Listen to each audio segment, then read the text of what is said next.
Bonjour, c'est Anne-Valérie Raucourt. Je suis très heureuse de vous retrouver pour cette nouvelle vidéo. Alors j'aime bien partager avec vous, vous parler des sujets qui moi me touchent, peut-être me turlupinent, me perturbent en ce moment. Et justement, je me suis dit que j'allais vous parler d'un sujet qui est très vivant pour moi en ce moment. C'est ces moments où on se sent coincé. Coincé dans des situations de vie. Alors très concrètement, pour ma part, en ce moment, j'ai des projets dans lesquels je suis engagée et qui n'avancent pas comme je voudrais. J'attends des réponses qui ne viennent pas. J'ai le sentiment que ça coince, que ça grince. Et je me sens impuissante. Alors je me frotte aussi à mon désir de contrôler, de maîtriser les choses, et qui n'est évidemment pas tout à fait satisfait et comblé. Et je me disais que peut-être ça vous parle aussi, peut-être que vous aussi par moment vous vous sentez un peu dans des situations où ça n'avance pas comme vous voudriez, ou vous êtes dans une situation professionnelle où vous vous sentez dans un costume un peu étriqué, vous n'êtes pas à la place où vous voudriez être, vos rêves n'avancent pas comme vous voudriez, bref, ça coince, ça grince, ça fait un petit poil à gratter aussi un peu partout pour vous.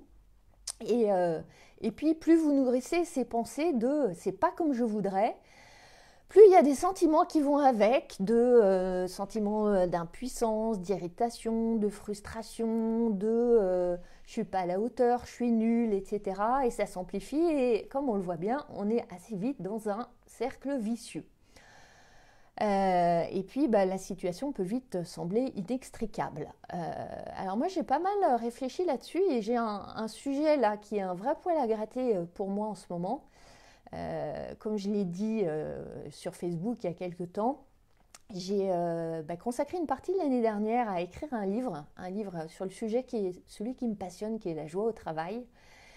Le livre enfin je peux dire maintenant, devait sortir le 15 avril, ce qui me remplissait de joie. Et ça fait 15 jours que j'essaye de joindre mon éditeur, en vain.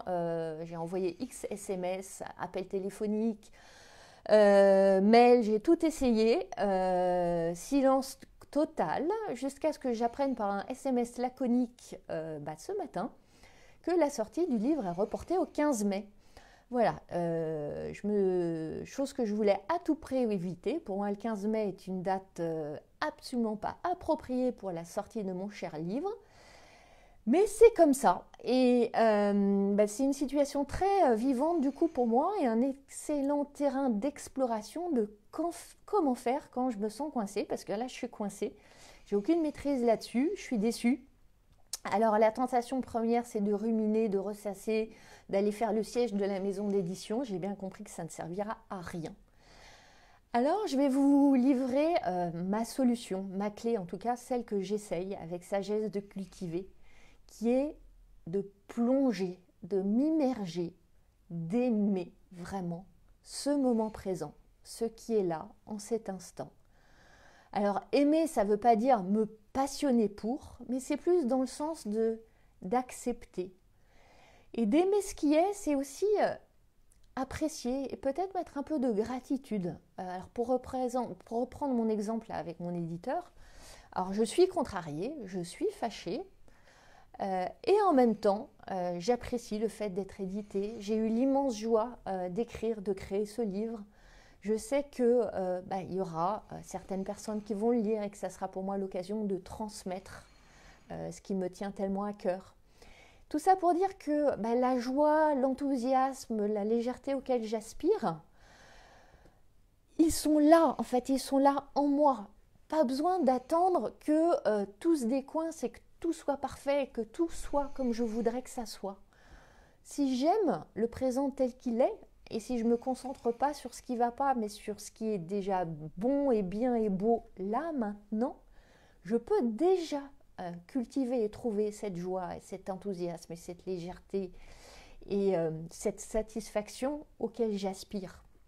Et en fait, ce que je vois, c'est que quand je résiste, quand je m'oppose, quand je suis en guerre, en lutte contre ce qui est là, je me fais du mal en fait. Et je ne fais qu'entretenir la souffrance. Et je crois vraiment que la souffrance, elle vient de la résistance. Et j'adore cette phrase de Nietzsche qui dit que tout ce à quoi on résiste persiste et tout ce que l'on embrasse s'efface. Et pour moi, c'est tellement vrai. Imaginez que vous êtes au bord d'une rivière qui coule dans son flot magnifique et vous voulez vous opposer à la rivière. Alors vous vous mettez à mettre des cailloux et des gros blocs et de plus en plus gros blocs et vous vous épuisez, vous mettez toute votre énergie là-dedans. Je parie que la rivière continuera à se frayer un chemin à travers les interstices des pierres, en les contournant, en passant dessus. Vous n'allez pas arrêter le cours de la rivière, elle passera de toute façon. Et c'est comme ça dans la vie. En fait, tout passe, tout passe. Et ces contrariétés, ces trucs qui coincent et qui grincent, ils passeront. Alors il ne sert à rien de résister, de s'y accrocher, de s'y agripper. On ne fait que les faire durer et perdurer et s'ancrer davantage. La loi de la vie, c'est que tout passe. Alors, ce qui ne nous convient pas, ça passe. Évidemment, ce qui est joyeux et heureux, ça passe aussi.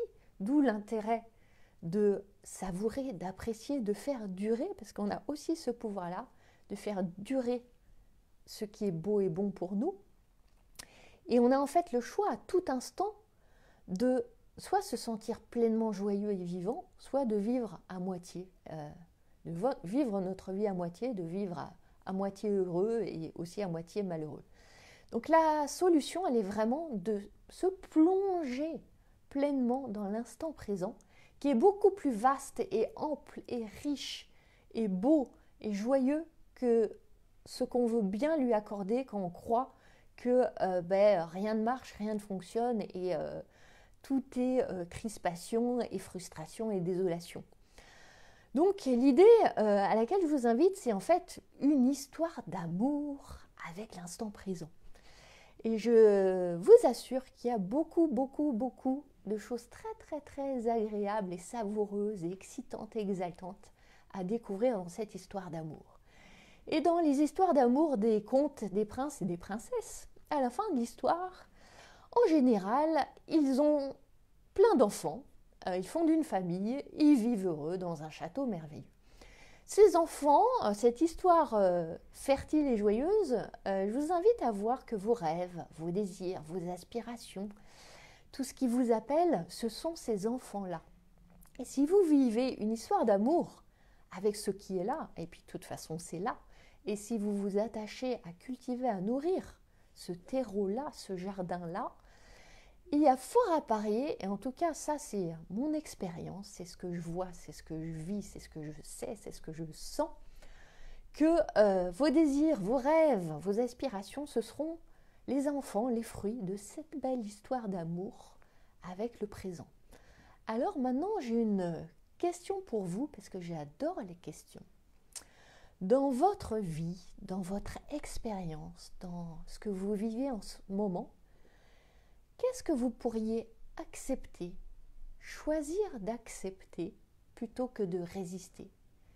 Quelle résistance est-ce que vous pourriez lâcher? Quelle source de souffrance, donc, si vous m'avez bien suivi, est-ce que vous pourriez lâcher pour embrasser avec affection, avec amour ce présent qui est là et qui vous appelle et qui, si vous vous plongez pleinement dans son bain, en rajoutant un petit peu, vous voyez, de la mousse douce, de la mousse de joie, d'enthousiasme, de plaisir, vous pourriez bien découvrir des cadeaux secrets et cachés.